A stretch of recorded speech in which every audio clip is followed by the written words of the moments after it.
Hello and welcome to Bay College's online lecture series for Intermediate Algebra, Math 105. Today we're going to talk about section 7.2 and we're going to do a problem from 7.3, which is applications. What we're going to look at today is the quadratic formula. In the previous section, in 7.1, we talked about the square root method, factoring, and completing the square. Well, we're also going to look at the quadratic formula solely in this section. Now, the quadratic formula is if we take the standard or the general formula of a quadratic, and we complete the square on it. Now, in the notes it says to refer to a certain section of your book, but I actually worked it out here, and we'll just kind of go over it real quick. If we take this ax squared plus bx plus c, and we complete the square. Well, the first thing I did was I moved the constant over to the right side of the equation, and then I divided by a, because we want to have this coefficient equal to 1, if we recall that from the previous section when we completed the square. And then I completed the square. I took 1/2 of the b term, in this case it's b over a, these coefficients, and took half of that to get this, and then I squared it to get this. And I put it in blue so you could see this is the value that I need to add to both sides. So I add it to both sides, and then I did a little bit of math here where I said, oh, well, in order to add or subtract fractions, I have to have a common denominator, which is 4a squared. So I gave this a 4a on top and a 4a on the bottom, and then wrote it as a single fraction. So I have b squared minus 4ac all over 4a squared. Now that I've simplified it and I have my constant, this is a perfect square. I completed the square.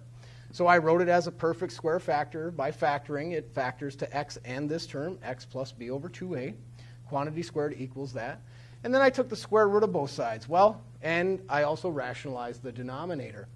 So when I take the square root of this, I have to remember plus or minus the square root of the top over the square root of the bottom. The square root of 4 is 2. The square root of a squared is a. So I get 2a as my denominator. And then I just subtract b over 2a from both sides. And since they have the same denominator, I can write them over as a single fraction, negative b plus or minus the square root of b squared minus 4ac. This is called the quadratic formula. This can be used to solve any quadratic equation. Well, completing the square is actually my favorite. I'm a big fan. I go to all of its ball games. Just kidding. But this works with every equation. Well, so does completing the square. So, you can use either tool, but this one is something you just have to memorize. Memorize this formula. Use flashcards, whatever you have to do, but memorize it. Negative b plus or minus the square root of b squared minus 4ac, all divided by 2a. Now, one thing we're going to look at before we actually get into using the quadratic formula is what's under this square root. It's called the discriminant. The discriminant tells us what kind of solutions we're going to find. If this value, if we move over here, we can see we break it down. This is our discriminant. B squared minus 4ac, that's what's the radicand, that's what's under the radical.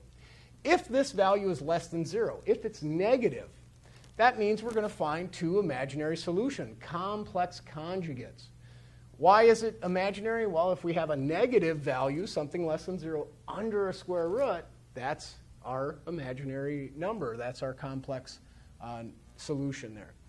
This one here, if the discriminant, what's under that radical, is greater than 0, it means we're going to find two real solutions, real numbers. They may not be pretty, they might have a radical in it, but they're real solutions. And finally, if the discriminant, b squared minus 4ac, is equal to 0, well, the square root of 0 is 0. Adding or subtracting 0 will only give us one real solution, because if we add 0 or subtract 0, it's the same thing. So we get one real solution.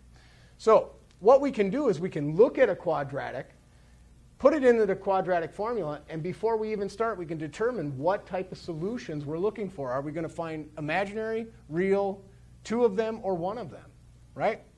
So let's just look at this, put it into the quadratic equation, and just, instead of solving it, let's just look at the discriminant and say, what kind of solutions are we going to find? And then we'll actually work through them and find those solutions. If we look at this here, let's put it into the quadratic formula. X equals negative b. Well, negative 5 is a positive 5. Plus or minus the square root of b squared. Negative 5 squared is 25. Minus 4 times a, which in this case is 1. My a value is 1. Times c, negative 14. over 2 times a, which is, again, still 1. Now, before I even start doing the math and crunching the numbers, I'm just going to assess this. Order of operations say you do multiplication before addition or subtraction. Well, I have a negative 4 times a negative 14. That's a positive value. 25 and a positive value is a positive number. So what's under the discriminant is positive. So let's look at this and say, well, if it's positive, it's greater than 0, I'm going to find 2 real solutions. So I can find 2 real solutions. Now, if we look at this, we'd have to determine, hey, wait a second, this is not in our general form. We'd have to add 4 to both sides. So I'm just going to rewrite it right here. X squared minus 4x plus 4 equals 0. Now I can determine what a, b, and c are and plug it into the formula. X equals, well, b is negative 4, so the opposite of 4, or negative 4 is 4, plus or minus the square root of b squared, well, 4 squared is 16, minus 4 times a, in this case, a is 1 again, and c is positive 4. All over 2a, well, 2 times 1. Now let's just use the discriminant before we actually start crunching the numbers and say, okay, well, negative 4 times 1 times 4 is negative 16. 16 minus 16 is 0. What's under the discriminant is 0. So how many solutions are we going to find? Well, when the discriminant is equal to 0, we're only going to find one solution, and it's going to be a real solution. One real solution. Now if we look at this one, we've got to put it in general form. X squared plus 9 equals 0. I just add 9 to both sides. Now I can determine what a, b, and c are. Well, a is 1, b, there is no b term, so it has to be 0, and c is a positive 9. Let's put it into our formula here. Negative b, well, that's just 0, so we don't have to worry about that. Plus or minus the square root of b squared, well, we'd have 0 squared minus 4 times a times c, which is a positive 9. Well, you notice here, all over 2a, which is just going to be 2 times 1. If we look at this, negative 4 times 9, well, that's negative 36, the square root of a negative. That tells me that the discriminant is less than 0. And when the discriminant is less than 0, we're going to find 2 imaginary solutions, a complex conjugate. So I'll just write 2 imaginary, and I'll abbreviate. So now that we know what kind of solutions we're looking for, let's go and find them. We're going to find 2 real solutions for this one, 1 real solution for this one, and 2 imaginary solutions for this one. So I have them written over here. Let's go ahead and work through them, and I have them in standard form already. So let's put them into the formula. X equals negative b, change the sign, plus or minus the square root of b squared minus 4 times a times c, all over 2a, and just 1, right? 2 times 1 is just 2. And now let's actually crunch the numbers. We know we're going to find 2 real solutions because this value is positive. So x equals 5 plus or minus, when we crunch these numbers, negative 4 times 1 is negative 4. Negative 4 times negative 14 is negative 56. 25 minus, positive. Don't make those sign errors. A negative times a negative is positive 56. All over 2. Now, 25 and 56, obviously it's still positive, so we're going to find these real solutions. 25 and 56 gives me 81. 5 plus or minus the square root of 81 over 2. And the square root of 81, it's a perfect square. That makes life a little easier. 5 plus or minus 9 over 2. Now let's actually do this. 5 plus 9. Well, we get 14 over 2 is 7. 5 minus 9 is negative 4. Negative 4 over 2 is negative 2. These are the solutions to this equation. Now, a faster way to get to it is we could have factored it. These are nice numbers. This does factor. Well, let's plug it back in and check anyways. We used a quadratic. That's what this section's all about. 7 squared is 49. Minus 5 times 7 is negative 35. Minus 14 equals 0. So when we plug in 7, this is what we'd get. Is this a true statement? 49 minus 35 is 14. 14 minus 14 is in fact 0. So this solution does check. If we do negative 2 squared is 4. Negative 2 times 5 is positive 10, a negative times a negative, minus 14 equals 0. 4 plus 10 is 14. 14 minus 14 is 0. So both of these solutions do work, so we know they're correct. And did we find two real solutions? 7's a real number. Negative 2 is a real number. So yes, by using the discriminant earlier, we said we would find two real solutions, and that's what we did. All right, let's look at the next example. When we plugged this one in, we found out that what was under the discriminant was actually equal to 0, so we should only find one real solution. Well, if we put it into the quadratic formula, negative b makes that 4 plus or minus the square root of b squared minus 4 times a times c all over 2a.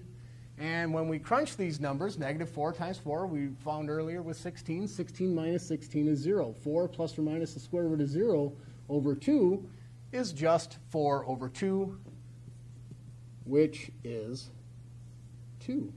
So we found a single solution, 2. And from the discriminant, that's all we were supposed to find. Is 2 a real number? Yes, it is. So we found one real solution. Let's plug it in. 2 squared is 4. Minus 4 times 2 is 8. Plus 4 equals 0. 4 minus 8 plus 4 is in fact 0, so we know this works. It checks out. We can't be wrong because we checked our work. All right, and we did, from the discriminant, say we would find one solution, and it would be real, and we did find that one real solution. Now here, when we used the discriminant on this one, we found that the discriminant was negative. We had a negative under a square root. That's the definition of the complex number. So we have imaginary solutions here. Well, let's go ahead and use the quadratic formula. X equals plus or minus b, which is, or negative b, which in this case is 0, so it doesn't matter if it's positive or negative. B squared is 0 minus 4 times a times c, all over 2a, which is, in this case, a is 1 again. So we get that. Now, if we do the simplification, x equals, well, 0 plus or minus anything, is that plus or minus? And negative 4 times 1 times 9 is negative 36 over 2. Now, we can simplify this. We know that that negative under the radical we can pull out and call it I. And the square root of 36 is 6. 6 over 2 is 3. So we have plus or minus 3. Don't forget your plus or minus. This is a pure imaginary number, as we covered in the previous chapter. Plus or minus 3i is a pure imaginary number, and we were looking for two of them, positive 3i and negative 3i. We found our two imaginary solutions. And we can check our work by plugging it back in. Let's just do one, because we don't need to check its conjugate. So we're just going to put in 3i squared plus 9 equals 0.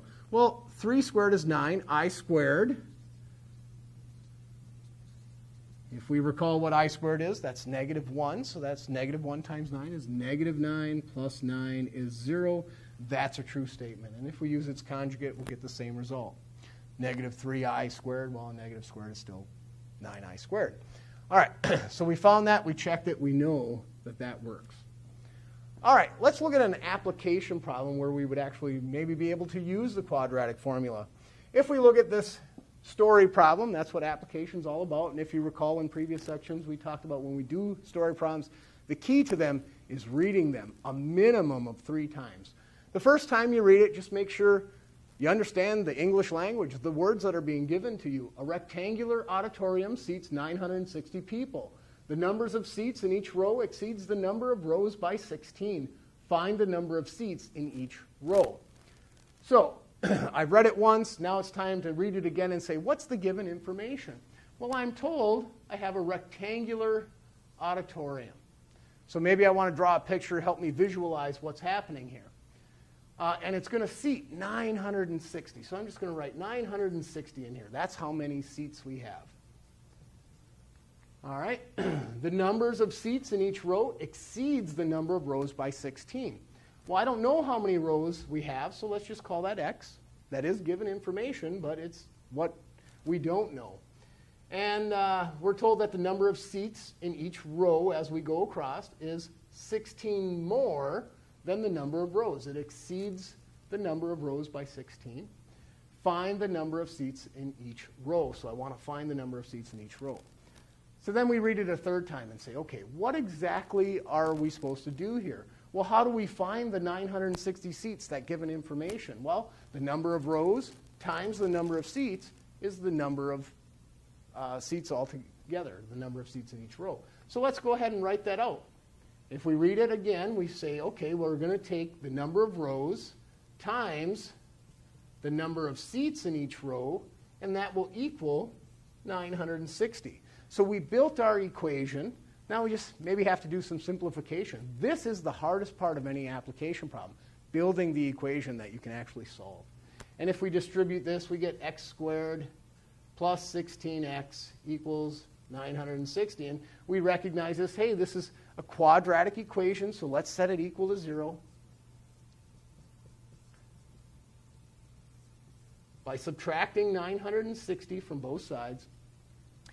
And now, maybe if our factoring skills are super strong, we can look at this and say, oh, I know the factors of 960 that have a difference of 16.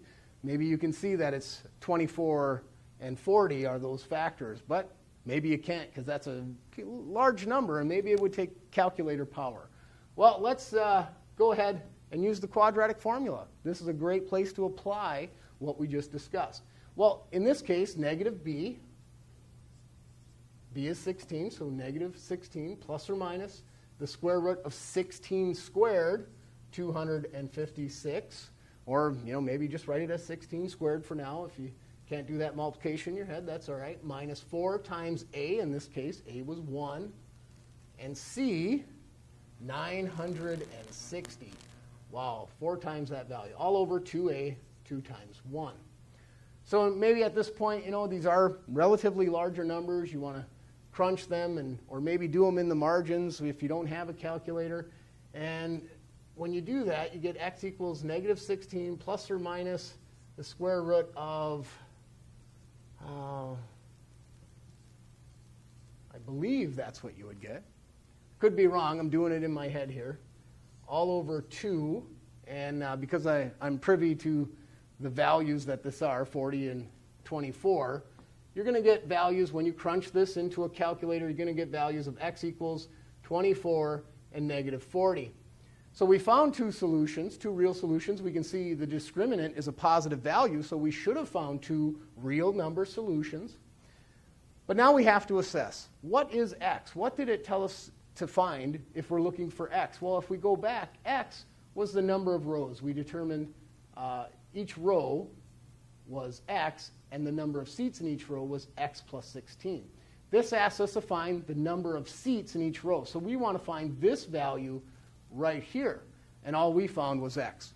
So we can plug it in. Well, if we plug in negative 40 just for a moment here, negative 40 plus 16, that's a negative value.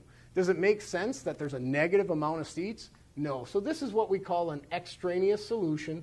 So we're just going to eliminate it. We can't have negative numbers of rows. We can't have negative numbers of seats. But now we can plug in 24. 24 plus 16 is 40. There are 40 seats per row. 40 seats in each row.